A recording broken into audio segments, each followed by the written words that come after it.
Hello, everybody, and thank you for joining me today. It's Allan Laboucan with the Rocks and Stocks News Show. We got one of our best guests in Ewan Downey on the show, and why I say that is i-80 Gold just keeps hitting it out of the ballpark, and it's not just one project. They've got three projects that are company makers individually, and collectively, I think this is going to help them grow into a multi-billion-dollar company. Ewan, thank you very much for joining us today. Enjoy being back on the show, Allan. Well, a Cove project at one time probably could have been made the case was your flagship project. And then the Granite Creek jumped over that. And now the Ruby Hills has jumped over that. But when you start with one, that Cove, that's, over 1 million ounces at over 10 grams per ton of gold, you know how hard that is to find those kind of things, Ewan. Yeah, it's a very, very, very unique property. Our discovery we made, God, it was more than a decade ago now, is something we drilled out in Premier but didn't develop because of the need to have a solution for processing refractory ore. But when you say projects have jumped over it, when it comes to the three projects we're advancing right now within i-80, I would say that Cove is still the flagship gold property. For the startup of our autoclave at Lone Tree, the primary ore that we will want to deliver to that facility is from Cove, because Cove, in terms of distance and trucking, is the closest. It also is expected to be likely the best grade, and it has very substantial widths, as you can see from our drilling, so the mining cost should be quite reasonable. So it will be the asset that we really want to push the hardest in terms of gold to mine, to deliver material to the Lone Tree autoclave facility. And Granite Creek would be second in that regard, because it's about the same distance away from the autoclave, similar grades, well over 10 grams per ton. And but the underground workings there are narrower. They were built previously, so they're smaller mine workings. So our ability to push tonnage is going to be somewhat limited. So it'll be second in terms of delivering to the autoclave, and Ruby Hill's third for the gold business. But what Ruby Hill really has going for it is the fact that there are skarn and CRD deposits right beside the gold deposits. So we can develop all three at the same time and it will be our largest operation in the company's portfolio. And if you look at the in situ polymetallic value, Ruby Hill is off the charts. Yeah, Ruby Hill is definitely generated, especially about this time last year when we announced the discovery of the Upper Hilltop discovery. We really outperformed the market in the fourth quarter of last year based on that discovery. And since then, we've made multiple new discoveries at Ruby Hill. So we're quite happy about how that program's going. We just released results last week or the previous week, additional drill results from this year's program that again were, in my opinion, quite stellar. In a sulfide system that's right beside a skarn, that's right beside a CRD, that's right beside a Carlin. Yeah, it's in terms of size potential, it's definitely our biggest asset, and we expect to have more results from that project here shortly. We've got a very large scale exploration and delineation program going there, but Cove is really what we're highlighting right now, because the grades that we're seeing there and the widths of our drilling. We just started not too long ago this underground drill program after we put in all the underground infrastructure. So we sunk a fair amount of capital to get to the point we can do what we're doing, and the program has just been phenomenal. I think this press release, we had intercepts up to over 40 grams per ton, other intercepts of up to nearly 40 meters, and that's fairly close to true width. So it's really going well, and we've restarted drilling at Granite Creek again. So pretty soon you'll see additional results flow out of that project. Well, just to highlight, 10.6 grams per ton of gold over 38.8 meters. that makes for a metal factor of over 400. And if you're over 100, it usually means you got a mine. You had another 20 meters at 27 grams. So that's getting close to 450 metal factor. And it just keeps giving and giving, that coal project. Yeah, it's been a great program. And the first drilling we've done there and we've released results from are from what we call the CSD gap deposit. So it's kind of an offset from the Helen deposit. The Helen deposit was found first, sort of it went away as we were stepping out to the southeast, and then we drilled to the north and we hit it. It's sort of a fault offset of Helen, but the Helen deposit has mineralization in multiple stratigraphies. And we've, as we put in the press release yesterday, we've now got, I think, 7 or 8 holes completed into the Helen zone now. So we're now also drilling the Helen zone.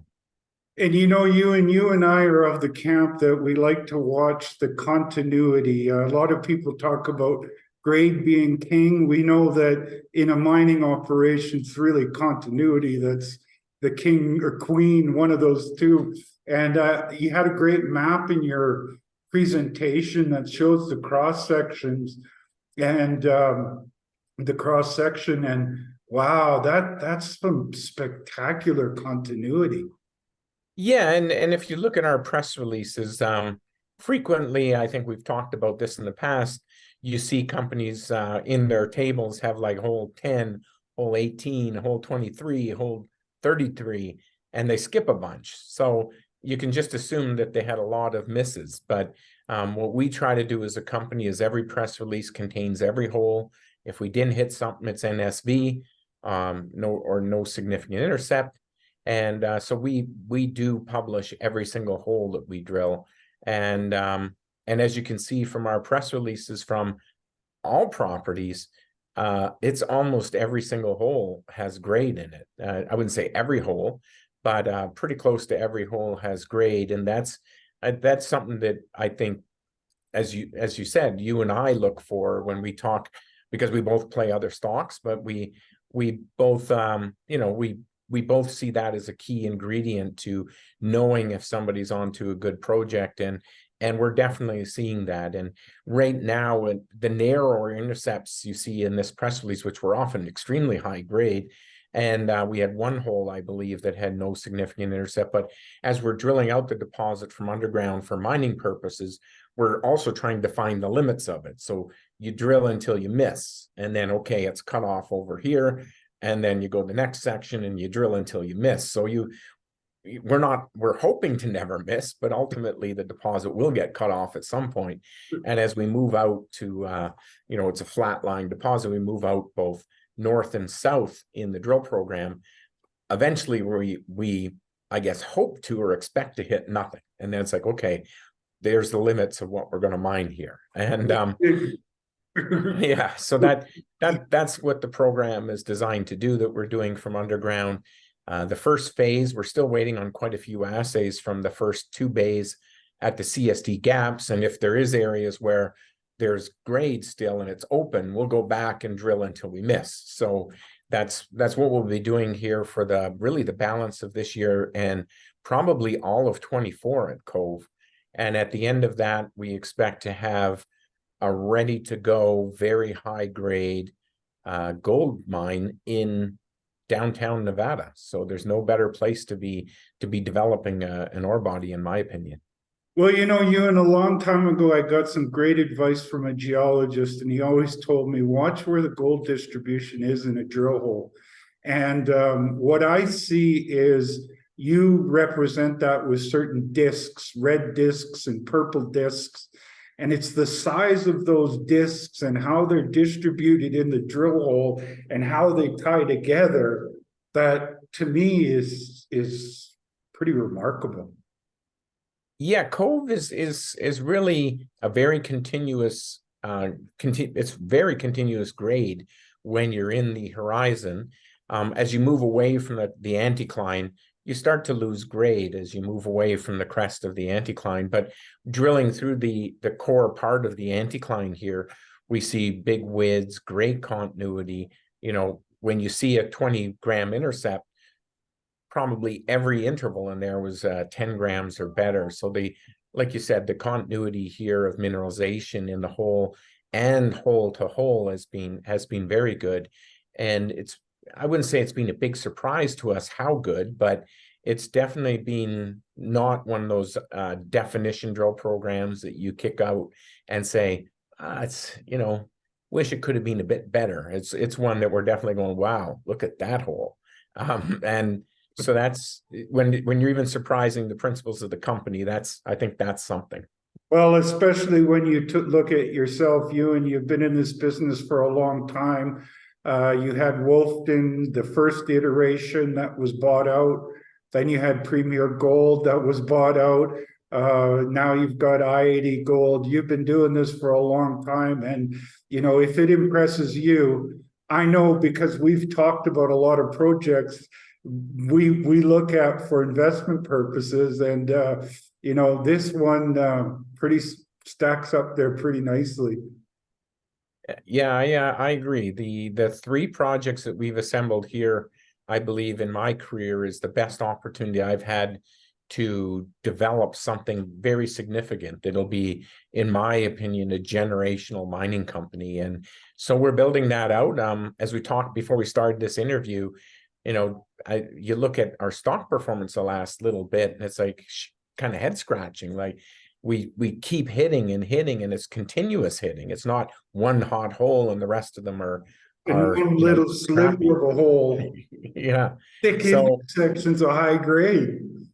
Yeah. So kind of look at the you know, it's frustrating now for I'm sure for people other than just me, but definitely frustrating to see the lack of interest. But I think it's a lack of interest in the entire industry we're seeing right now. And it has been like this before. And when it turns, it usually turns quickly. And there's certain stocks that really get picked for being, you know, that one's been really doing well. That's the one we should be buying. And we hope and expect that we will be that company once we see the market turn. And I expect that turn is going to happen as soon as the US lays off on their interest rate hikes. That's when I think we'll see a big rebound in the gold sector, and we expect to participate significantly in that. Well, one of the best indicators that I've ever had for timing is when I can find a lot of companies that I can make an argument for how cheap they are. That is always an indicator that the market's going to shift. I remember times in the 2005, 2011 window where I couldn't make that argument very much because things were so hot. But right now, it's incredible to me. I mean, first of all, i-80 Gold. This to me is a cornerstone holding for investors in this sector that can watch their just sit and hold it, put it in your desk and hold on to it and watch your money grow for many years. And those kind of things don't come along very often, Ewan. Yeah, I always, you know, sometimes we have investors who say, you know, oh, I bought it 3 and now it's 260 or whatever, or 250. What's going on? I say, you know, there's nothing negative that we know of going on in the company. In fact, we see everything as positive. I guess we're a developer, so there's a big question mark. How do these guys finance this growth? So I would expect over the next 6 months, you'll see a few things done that we believe is going to alleviate that question for our company. And with that, we should see some outperformance going forward. And I also refer to Agnico Eagle. If you look back in the 1990s when Agnico really got going, they had LaRonde, they were building out 3 new mines at once.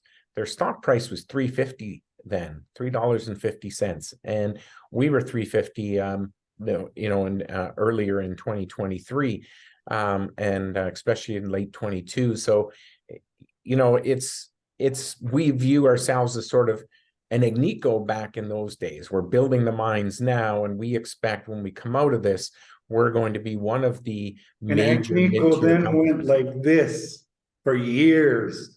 That's the I think is ahead for I-80. Yeah, and then another one to look at is look at where Kirkland Lake was when they got onto the Swan Zone deposit and they started hitting the high grade at Kirkland. It took a while, or at Macassa, it took a while for the market to catch on, and when it did, the stock went from less than 10, like it was about $4, and it went to $100. So it does happen in this industry. I'm not saying we're going to go there, but I definitely think that those are some companies to look at who built their business and had high grade deposits and how they outperformed the market. And when I have to keep reminding myself that, you know, our goal is to do what Agnico Eagle did. Ebe Shirkus, who helped make Agnico, was our chairman for a period at Premier, and really instilled in me some of the things on how you build a real company. Is high grade, polymetallics are always good, safe jurisdictions, and like, you know, their opinion was you don't go to, I'm not going to say some of the countries, but they wouldn't go to Some Russia. more challenging countries. Yeah, they wouldn't go to Russia, let's say, or places like that. So, and they still hold to that. Agnico, you see, is for the most part in really good jurisdictions.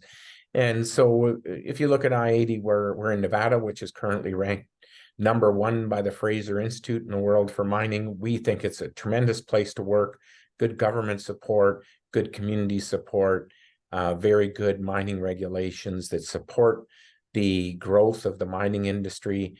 And then you look at the quality of deposits. It's, you know, I've never hit this consistent of grade in multiple deposits in my entire career.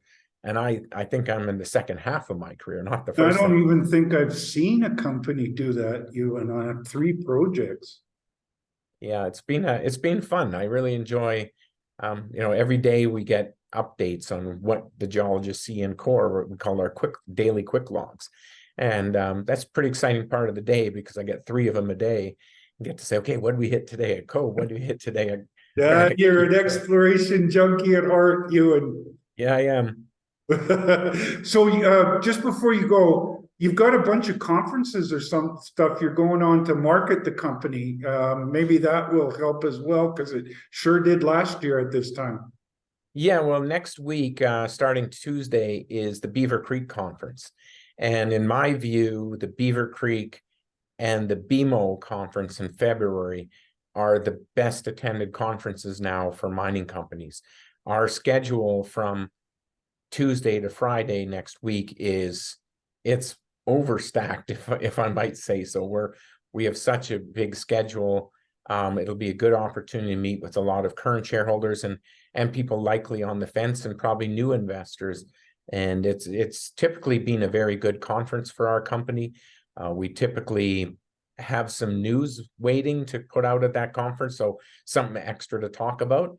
And then the following week is the Denver conference, the Denver Gold Forum. So 2 weeks in a row here are conferences, and then we're planning in October to do a marketing tour through Europe. So we're really starting to do our 2023 push for, I guess, push on the marketing end.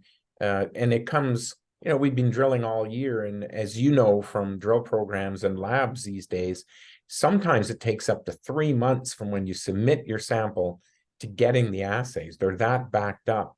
And so some of the assays we're getting, we drilled these holes 3 months ago, and you know, like I said, we have quick logs. So some of the stuff that you know, before it's released, that we know months in advance, we're like, oh, that's going to be a beauty. So and then you got to wait 3 months. Yeah, wait 2 or 3 months. But I like those shows, Ewan, because they make the talks available online. So you don't have to be at the shows, and you can listen in on your presentations, and I always look forward to that. Yeah, well, ours will be, we have to rush through it because they don't give us a lot of time to present. We're trying to talk about 3 projects and the processing facility, but we'll get through it, and we'll talk about what we're doing, and hopefully have some new highlights to talk about. We've run up to our limit in time, Ewan. I know you got to run. I better close it off, but thanks a lot again for coming on. Yeah, thanks for having me again, Alan, and look forward to talking to you soon. Okay, talk to you. Yeah. So Take there care. you Bye. go, folks. In i-80 Gold, I've said it before and I'll say it again. I think that this is a cornerstone holding for investors that like mineral exploration and development. Ultimately, I think that they're going to grow into a much bigger company in the future. Ewan mentioned a couple companies, Agnico and Kirkland Lake, that were trading similar to the way i-80 is right now. And then they had big success bringing mines into production. And, you know, they went like this for many years. And ultimately, I think that's the fate that is in front of i-80 Gold. They are a sponsor of my shows. I really appreciate that because they enable me to do a lot of coverage of them and also help me fund the reports I do for non-sponsors as well as sponsors. So I want you to be aware of that bias. Whether a company is a sponsor or not a sponsor, they have to fall through the same filter for me.